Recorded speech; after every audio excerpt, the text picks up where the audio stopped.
Hey, this is Meredith's husband. I've got some SEO advice for you, but I'm going to keep it really simple so that you can understand it, so it makes sense, and most importantly, so you can actually use it.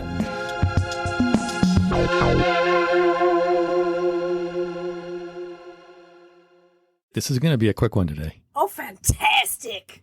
You know, I say that to myself every single episode. Sure you do. And the shorter I think it's going to be, the longer it ends up being. Longer it takes. But this is Healthy SEO Habits, Part 3, Maintaining a Healthy Website. Healthiness. I wish I had named these differently so it wasn't Healthy Websites 3. as part of a healthy habit. A healthy habit, healthy website. But it's too late for that. Maybe how you could jump on the whole bagwagon. You could jump on the whole bagwagon of holistic. So it's a holistic healthy. It's the it's no wonder these episodes go long. Anyway, the question I was hoping you were going to ask was, what is a healthy website? What do you mean? Hey, husband. You know what I was wondering, actually? What is a healthy website? What does it mean? That's a great question. It just flowed like lava. Okay, so a healthy website is optimizing. It's things like your title tags and your meta tags and your image alts and your headings and your sitemaps and all that stuff. I'm working on those. Yeah, I know. I'm taking a copyright class. Now, the next question that I hope you're asking is, why is this a healthy habit? Don't you just do these things and then they're done? That's the question. Know. That's the question. Don't you just do it once, set it and forget it? That's also a good question. Yeah. Kind of yes and kind of no. If you do this stuff, most of it's going to be done. Make up your mind.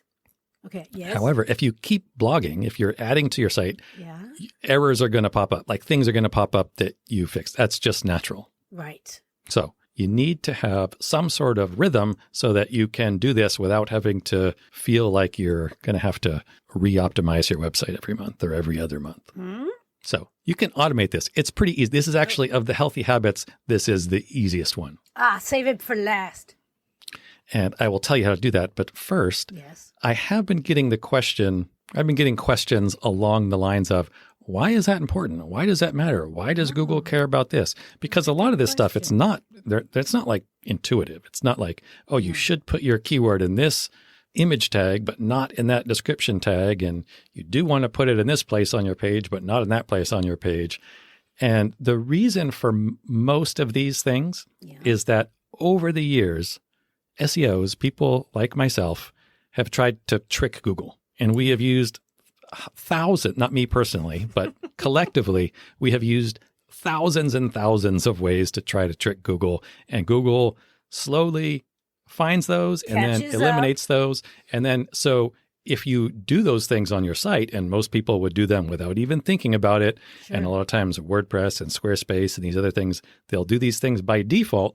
They are things that Google is keeping an eye out for. And if you do them, it's a little bit of a red flag that you're really trying to over-optimize your site. Right. So we don't want to appear to Google like we're trying to trick their system. We don't.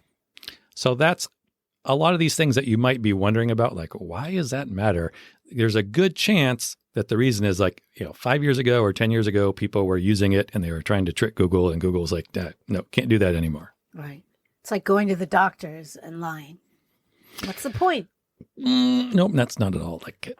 Good. But I appreciate the Because I'm attempt. A doctor's daughter, so I don't lie. I say absolutely everything. Right. I never understood why people lie at the doctors.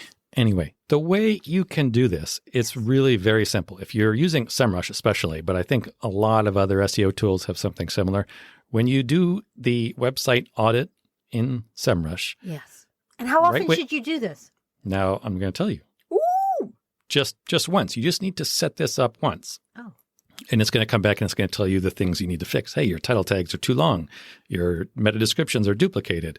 And you're going to fix all these things. Right. But like I said, if you're continuing to blog or you're making any changes to your website, some of these errors are going to reappear. They're going to come back. Mm-hmm. So when you're setting up your SEMrush audit, right in the very first pop-up, you do like set up audit, and then you put your domain name in. And right at the bottom, before you click start audit, there's a little box that says, send me weekly updates. Okay. And every week it will send you your score.